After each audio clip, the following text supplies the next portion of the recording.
Hello and welcome to Firstpost Live, where we bring you the day's top 4 stories from across the world. I am Gushin Galan, live from the Firstpost studios. Let's begin with the headlines.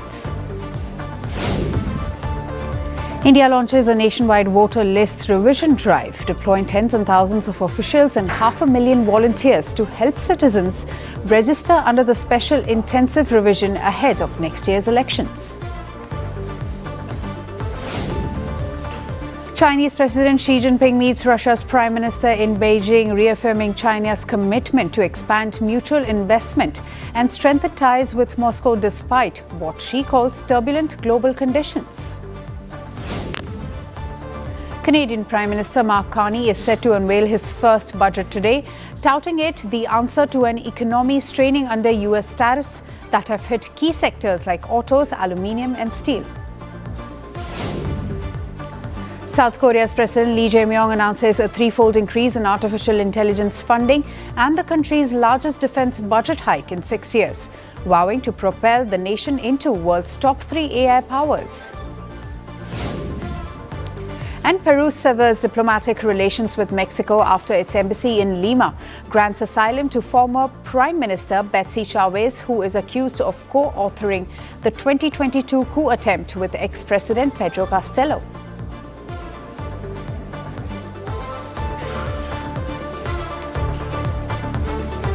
Today we begin with the Philippines. A powerful typhoon has left a trail of devastation across the central Philippines, forcing hundreds of thousands to flee, flooding entire neighborhoods and claiming at least 2 lives. More than 150,000 people took refuge in evacuation centers across coastal provinces as Typhoon Kalmaegi wreaked havoc across the region. The typhoon brought winds of 150 kilometers per hour, slammed into the archipelago late on Monday. The storm first made landfall in Dinagat Islands before tearing across the Visayas region overnight. By early Tuesday, Kalmaegi was barreling over Cebu and Negros Islands, bringing with it torrential rain, power outages and floods that left residents clinging to rooftops. An official stated that people were marooned on rooftops, adding that even some evacuation centers were inundated. At least over 300,000 people have been evacuated, according to Office of Civil Defense, while officials confirmed that 1 man was killed by a fallen tree in Bohol province and another elderly resident drowned in southern Leyte. The typhoon's broad wind band spanning 600 kilometers left a path of chaos across multiple provinces, including Cebu, which is still reeling from a 6.9 magnitude earthquake in September that killed 79 people and displaced thousands. Many survivors still living in temporary shelters were forcibly evacuated for their safety. Officials ordered mandatory evacuations in parts of Leyte and Samar. Our place there is flooded. The water rose high because of the river. It's dangerous there, though our house is okay since it's made of concrete, but we're avoiding the flood. They're still at home. They haven't left yet. My children are still there. I don't know where the rest of their families will evacuate to.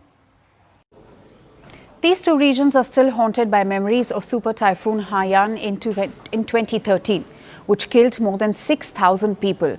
Kalmaegi is already the 20th tropical cyclone to strike the Philippines this year, matching the nation's annual average with 3 to 5 more storms expected before year's end. Meteorologists say La Nina conditions are likely intensifying the storms, while scientists warn that human-driven climate change is making typhoons more frequent and destructive. As Kalmaegi churns northwest towards the South China Sea, disaster agencies are now racing to reach stranded residents, restore power, and provide emergency aid to those displaced. But for many, the memories of that long night, fearful night, will linger. Now let's shift focus to a rare light moment in diplomacy. A video of China's President Xi Jinping sharing a joke with South Korean President Lee Jae-myung has gone viral. The light-hearted exchange happened as both leaders discussed security, economic cooperation and North Korea. Chinese President Xi Jinping was in South Korea to attend the APEC summit in Jeongju, his first visit in more than a decade. He met President Lee Jae-myung to discuss cooperation and regional security.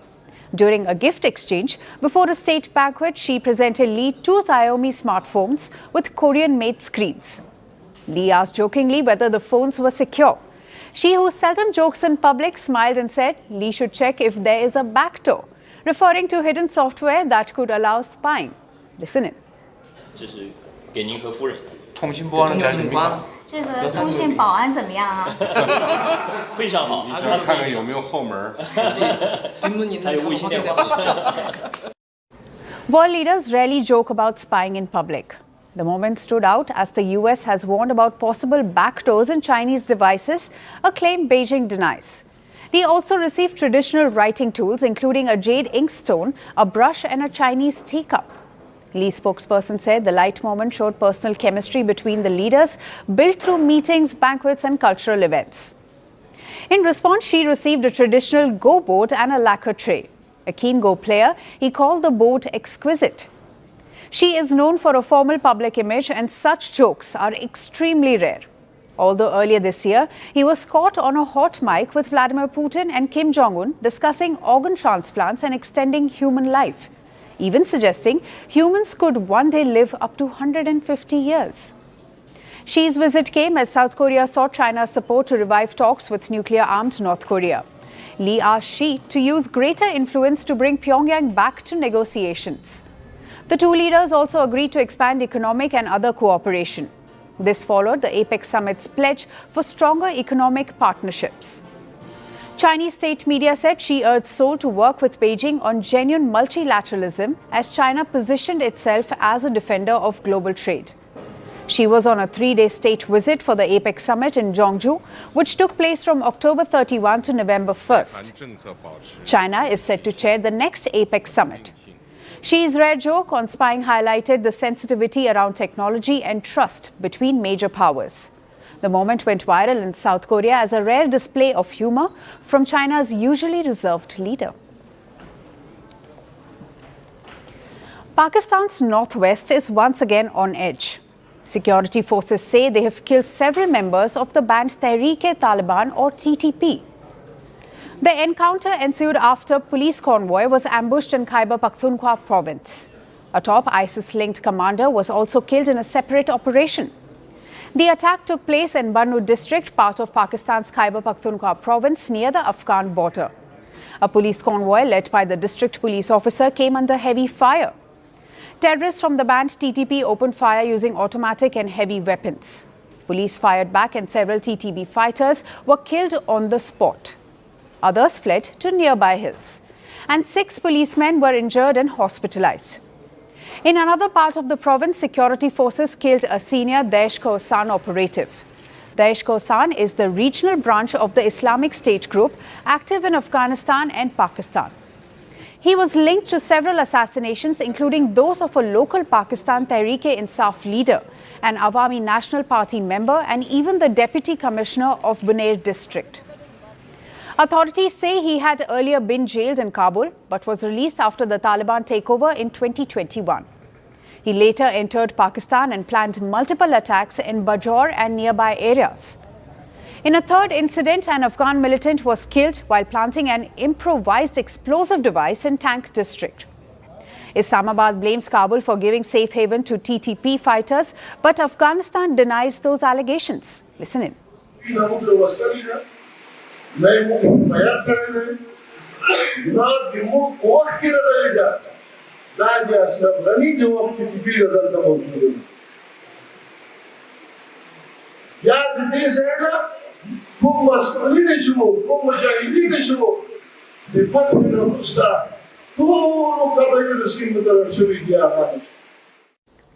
The Tehreek-e-Taliban Pakistan or TTP is a terrorist group responsible for hundreds of attacks across Pakistan. It was formed in 2007 and is also known as the Pakistani Taliban. The group has targeted security forces, politicians and schools, including the 2014 Peshawar school massacre that killed over 140 people, including mostly children. In recent years, Pakistan's military has intensified operations against TTP hideouts in Khyber Pakhtunkhwa and Balochistan provinces. In fact, just last month, security forces killed several TTP members in North Waziristan during a series of intelligence-based operations. The latest violence shows Pakistan's inability to curb violence along its western border. Peace in these regions remains fragile and far from Islamabad's reach. For our last story, we move on to West Asia, where Israel's parliament has taken a step towards approving a bill that would allow the death penalty for what it calls convicted terrorists. The measure pushed by far-right National Security Minister Itamar Ben-Gvir was advanced on Monday by the Knesset's National Security Committee and will now move to the parliament for its first reading. The bill seeks to amend Israel's penal code to make the death penalty mandatory for anyone convicted of a nationalistically motivated murder of an Israeli citizen, which means it would apply only to Palestinians convicted of killing Israelis and not the other way round. While Israel does have the death penalty on its books for a small number of crimes, it has not actually carried out an execution since 1962, when Nazi war criminal Adolf Eichmann was hanged.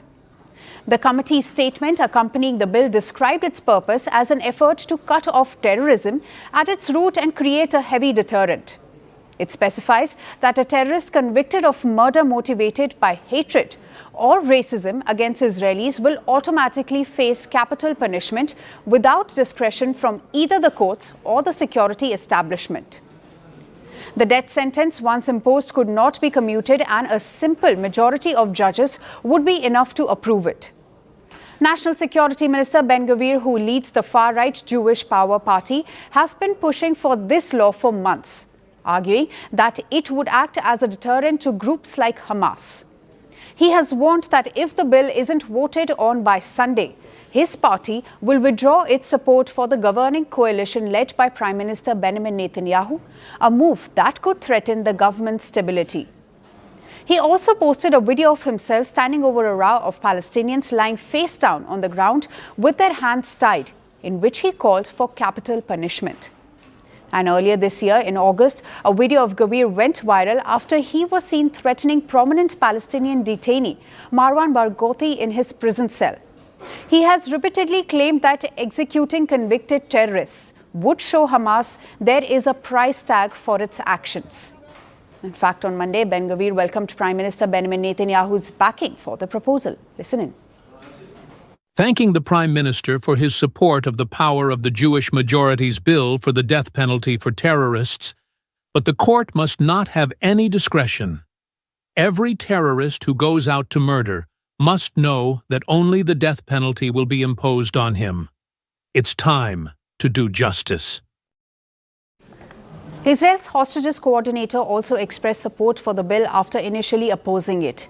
He had earlier argued that debating the death penalty could endanger hostages held in Gaza, but said that concern was no longer relevant now that Israel says they are in.